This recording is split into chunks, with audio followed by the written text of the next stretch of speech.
Cheveux secs, pas dans mon royaume. Aujourd'hui, on va transformer cette tête en smoothie bien hydratée, masque avocat, banane, let's go! La reine aux cheveux crépus et le peigne maudit. Dans le royaume de l'Isolia, la reine Isa était une légende vivante. Pas seulement parce qu'elle dirigeait son peuple avec sagesse, mais surtout parce que sa chevelure crépue était si énorme qu'on disait qu'elle avait son propre climat intérieur. Les oiseaux venaient se poser, les courtisans murmuraient qu'un petit chat y vivait en secret. Et une fois, un serviteur avait retrouvé la boucle d'oreille qu'une princesse avait perdue la semaine dernière. Mais un matin que Isa s'apprête à commencer sa journée royale avec son traditionnel thé au gingembre, un bruit sinistre retentit derrière elle. Scratch! Scratch! Elle se retourna lentement et le vit, le peigne maudit. Un peigne géant aux dents longues comme une épée qui flottait dans l'air avec un air beaucoup trop méchant pour un simple objet de coiffure. Pas encore toi, dit Isa. Le peigne attaqua. Il plongeait droit vers ses boucles avec une détermination maléfique, prêt à les démêler de force. Mais Isa esquiva une roulade digne de héroïne, de film d'action, et attrapa une brosse à poils doux pour se défendre. Le combat était lancé. Les dames de la cour assistaient au duel en hurlant. Reine, tenez bon, il ne faut jamais peigner à sec. Vaporise de l'eau, vite, vite, vite. Isa attrapa un flacon d'huile capillaire et le lança sur le peigne.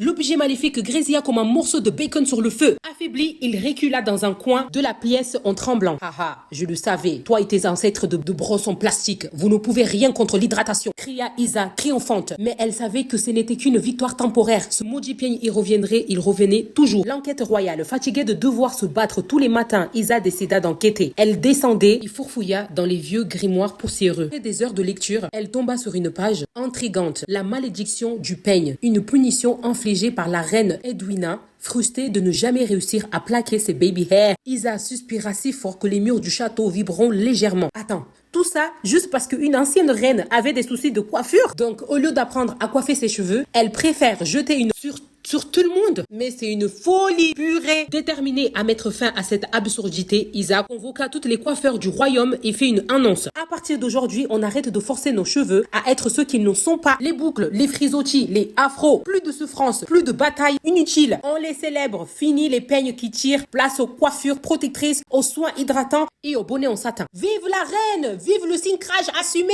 Un silence plana, puis tout le monde explosa en applaudissements. Vive la reine! Vive le shrinkage assumé! Brûlons les peignes démoniaques! Dès le lendemain, le peigne maudit ne revient plus jamais. On raconte qu'il s'est exilé au fond de la mer, terrifié par la puissance d'une crème hydratante. Les cheveux crépus sont une bénédiction. Le vrai ennemi, c'est le peigne sec et les croyances dépassées. Bisous mes étoiles, soyez bénis!